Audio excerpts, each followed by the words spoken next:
presença de milhares de anjos, eis-nos aquí. El pasaje sobre la virginidad que leíste ahorita habla sobre las viudas, sobre las repudiadas y otras. Sí. ¿Qué significado, qué aplicación tiene eso para nosotros hoy en día? Sí, el pasaje decía que tenía que ser virgen y no podía ser viuda, no podía ser repudiada, no podía ser infame ni ramera. Ajá. Entonces, como el mandamiento esencialmente era que ella fuera virgen, pues una viuda ya tuvo su hogar, tuvo sus hijos. Una infame era una persona inmoral. Una prostituta o una ramera, pues es una mujer que... Y la otra repudiada, es una mujer que se hubiera casado y hubiera sido expulsado, se le hubiera dado carta de divorcio. Entonces, ¿por qué? Porque la esencia del pasaje es que ella sea virgen. Entonces, si cualquiera de esos casos ya mostraba que ella no era virgen. Pero eso sí nos enseña a nosotros también, porque hay un principio debajo de esa enseñanza, de ese mandamiento. ¿Cuál es el principio? Que yo debo tener cuidado con el pasado de la persona. Porque es que a veces nosotros no nos fijamos en esas cosas y el pasado habla mucho. ¿Cómo así el pasado de esa persona? Hay un pasaje en el Nuevo Testamento que habla de eso. Mateo 5, verso 32, el Señor habla del divorcio y habla de esos asuntos, ¿sí? Y Él dice algo bien interesante y ahí lo vamos a relacionar con el pasado de la persona. Dice, pero yo os digo que el que repudia a su mujer a no ser por causa de fornicación, hace que ella adultere, y el que se casa con la repudiada comete adulterio.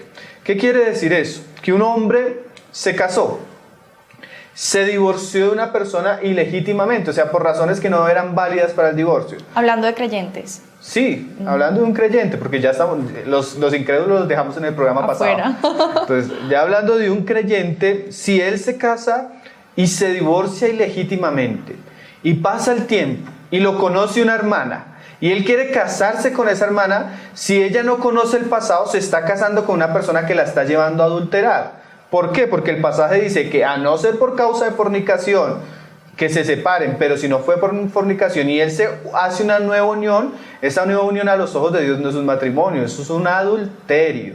Entonces yo debo conocer la persona, si es creyente, qué historial tiene, porque es que hoy en día uno se encuentra con unas personas que tienen toda una historia. Entonces a veces llega una persona a la reunión, hola hermanito, y muy querido y todo, y uno no se da cuenta quién es, y comienza a caminar en el ambiente de la iglesia, comienza a enamorar de pronto a una hermana, y cuando uno comienza a preguntarle su historia, ¿no?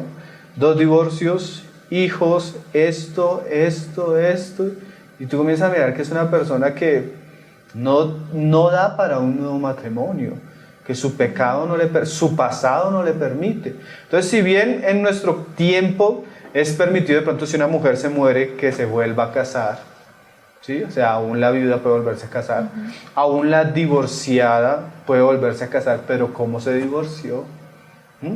Porque a veces nosotros vamos a llegar a una relación y bueno, y esta persona, sí, porque a veces hay muchos casos de esos, entonces hay que ver cómo fue el contexto, y a veces las personas cuentan las cosas a medias.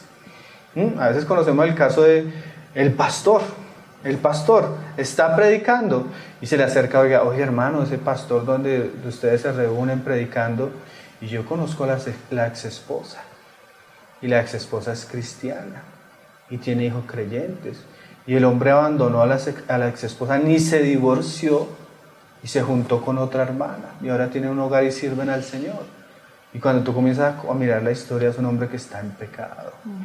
Y a veces no tenemos en cuenta el pasado de las personas.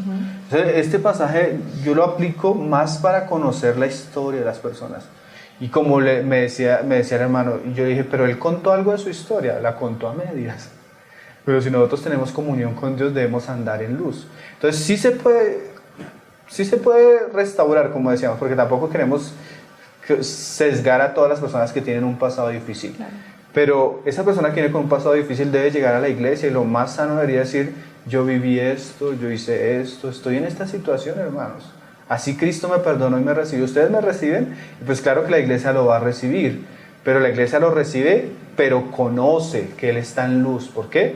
Porque Él no esconde su pecado. El que esconde el pecado es el que no alcanza misericordia. Claro. De hecho, ese es un síntoma de verdadero arrepentimiento. Sí, es, definitivamente. Y también es un síntoma peligroso el que no confiesa el pecado.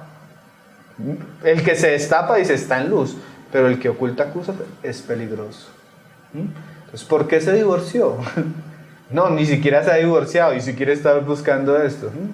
¿Por qué vivió así? ¿Qué hizo? Entonces, a veces hay que tener en cuenta el pasado de las personas, porque hay personas que tienen un pasado que no les permite ni siquiera tener un nuevo matrimonio. Y a veces nosotros tenemos una falsa noción del amor.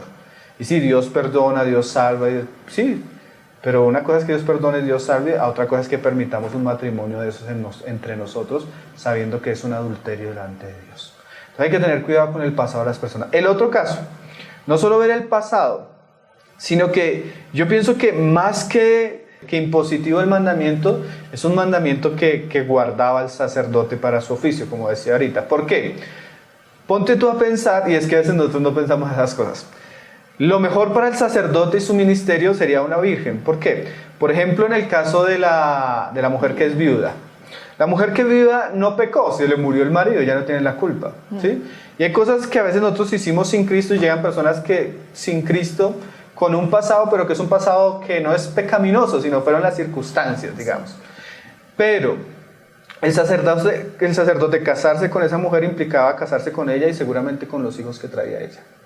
Entonces, para su camino sería mucho más fácil la virgen.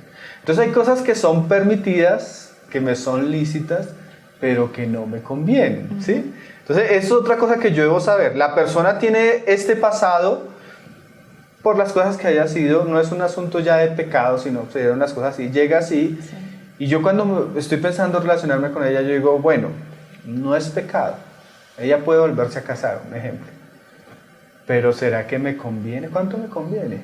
Entonces, por ejemplo, nosotros hablábamos una estadística en Estados Unidos que yo creo que eso no mencioné la vez pasada del libro que esta mujer escribió sobre familia adoptiva. Se dice que el 50% de los niños en Estados Unidos de los 0 a los 13 años son hijos que viven con uno de sus padres y el cónyuge de sus padres. O sea, la mayoría de familias en Estados Unidos, la mitad de las familias en Estados Unidos son familias adoptivas. O sea que los hijos no son de los ambos padres. Y le hacen una pregunta a los padres que están en esa situación si lo volverían a hacer y la mayoría dicen no. ¿Por qué? Porque es permitido, pero a veces no es tan fácil sobrellevar, ¿sí? Claro. No es tan fácil sobrellevar los hijos del cónyuge, no es tan fácil, y a veces no solo los hijos, hay gente que llega con problemas económicos, hay gente que llega endeudada, en crisis, y la otra persona se casa pensando que eso es un asunto de ella, pero no es un asunto de ella. Cuando usted se casa con la otra persona, se vuelven uno.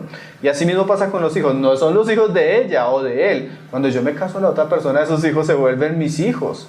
Y yo tengo que amarlos y educarlos, y yo debo saber que no son mis hijos naturales. Entonces no va a ser tan fácil como si fueran mis hijos naturales. Entonces, en asunto de que si se puede o no se puede, sí, muchas veces sí se puede. Pero lo que hay que pensar es, ¿cuánto me conviene? Entonces mi esposa decía una frase en estos días que era chistosa, y decía, para esos asuntos hay muchos mártires. O sea, hay muchos que están en la capacidad y en el amor para tomar ese desafío. Sí. Y está bien, solo que deben saber que no va a ser fácil. O sea, si yo necesito amor para amar a una mujer, eso ya es un desafío. Pero si tengo que amarla con 2 hijos, claro, con un pasado que a veces tengo que relacionarme con el exmarido, el papá de los niños y todo ese, como dicen, en un lugar por donde nosotros vamos, todo ese chicharrón, y tengo que lidiar con eso, pues lo ideal no sería eso.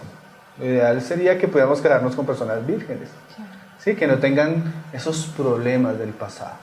Pero bueno, si hay mártires para esos casos, el Señor los ayude y les dé doble porción de su amor, doble porción de su paciencia y les ayude. Es un desafío, hay gente que lo ha asumido y el Señor les ha ayudado, pero me es lícito, pero a veces no me conviene tanto.